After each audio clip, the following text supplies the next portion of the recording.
Hey guys, just want to take a moment and continue on in our leadership training and equipping the leaders. Definitely think this is something that is super beneficial for our group during this time, but really during any time we need to be trained as leaders. We've covered a host of different principles and different ideas and things like that. We have 3 different lessons under our belt, and tonight, really, whenever you're watching this in the morning, I'm recording this at night, but if you happen to watch this in the morning, I want to come to you the principle that I think is so vital.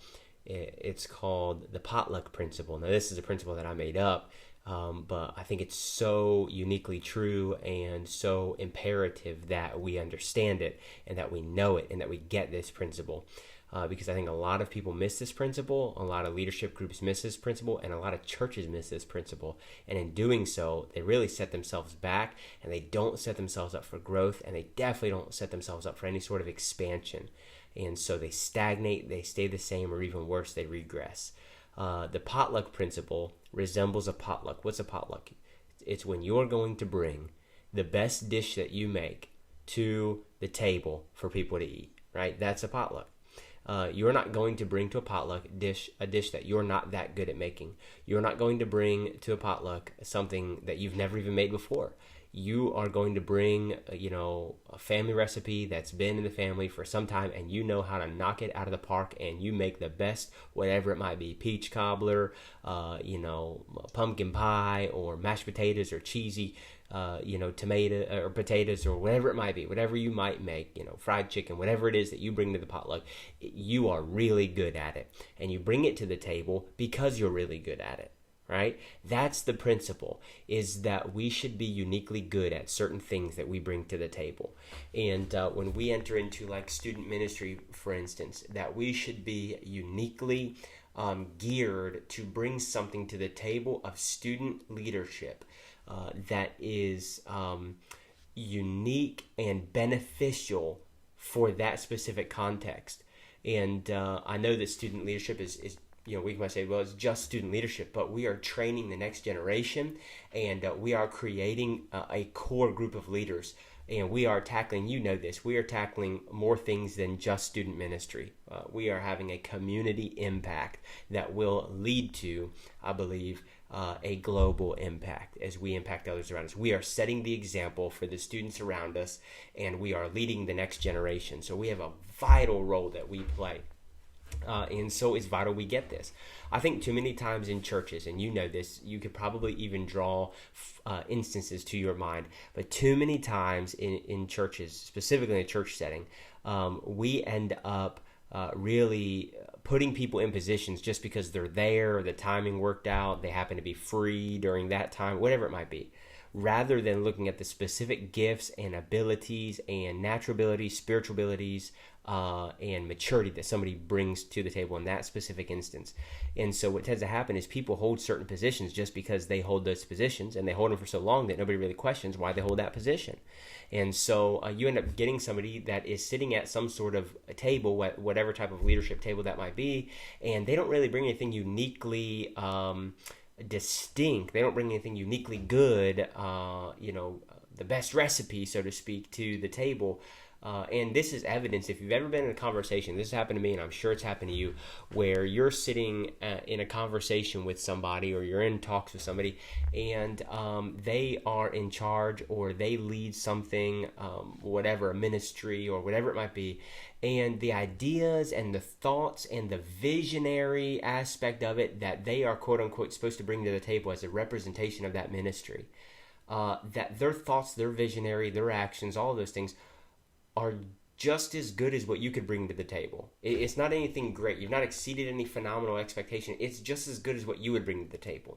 And so it makes you start guessing, saying, well, why are they in that position then? Or why in the world do they, they're doing exactly what I would be doing, and I don't have any real sort of specified skill set in that area, and they're supposed to be the ones that does have specified skill set in that area.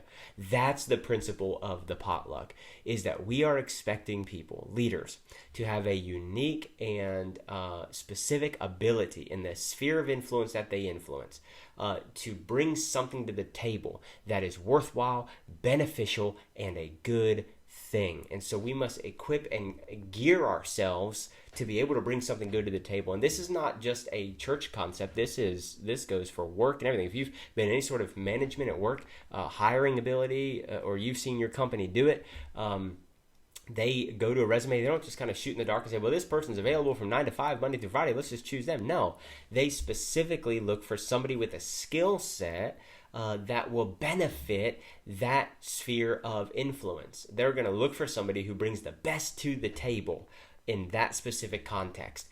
That is the context of the potluck. You have a host of different things at the table, and everything that somebody brings is really the best that they have, and it pertains to the table in which they bring it to. Now, how does that translate to student ministry? Let me use my example, for instance. Of course, you guys know I was a senior pastor before I was a student minister, and I really wasn't a student minister per se at all ever until I became one in Pleasant View. And so when I first started moving in the direction of student ministry, guess what I did? I had no really student ministry under my belt other than what I kind of made up in senior pastorship when there really wasn't even a student minister, and I was trying to run the student ministry as well.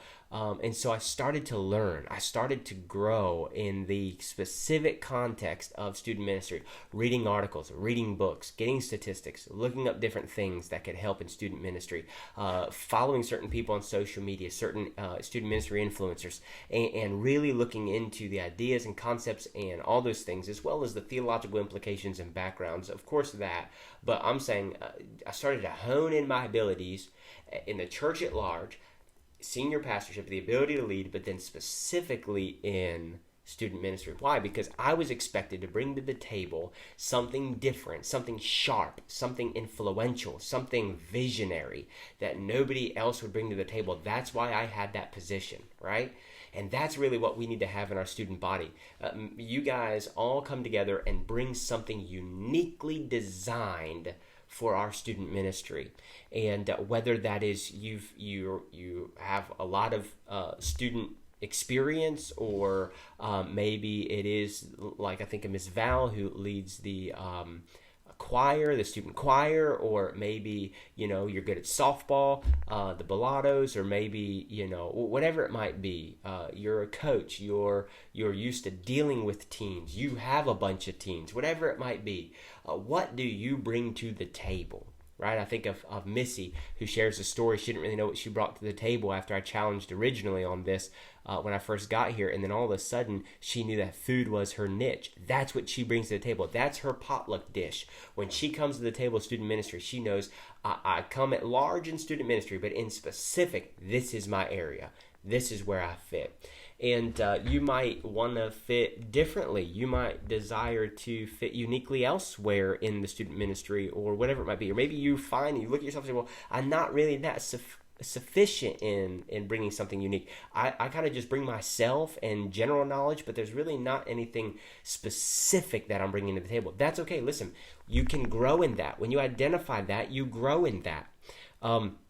There was a food dish one time that my mother-in-law, my stepmother-in-law, made at Nate's first birthday, and it was this mustard bean peach sausage casserole. Now that might sound disgusting, and it didn't look too good, but man, when I took a bite of it, it was phenomenal, and I knew this was a dish I needed to learn. Now, could I make it that day? No. I would have probably butchered it. And I didn't do too bad my first couple of tries, but I didn't do great my first couple of tries of making it. But guess what I did? I wanted it. I wanted to bring it to the table. When I got invited somewhere, I wanted to bring this dish to the table because it was so good. So what did I do? I got the recipe. I practiced. I learned it. And now when I come to a potluck or whatever it might be, I can bring a mean bean sausage peach casserole, whatever it is that you want to call it. And it might sound nasty, but man, does it taste good. And we get requests to make it.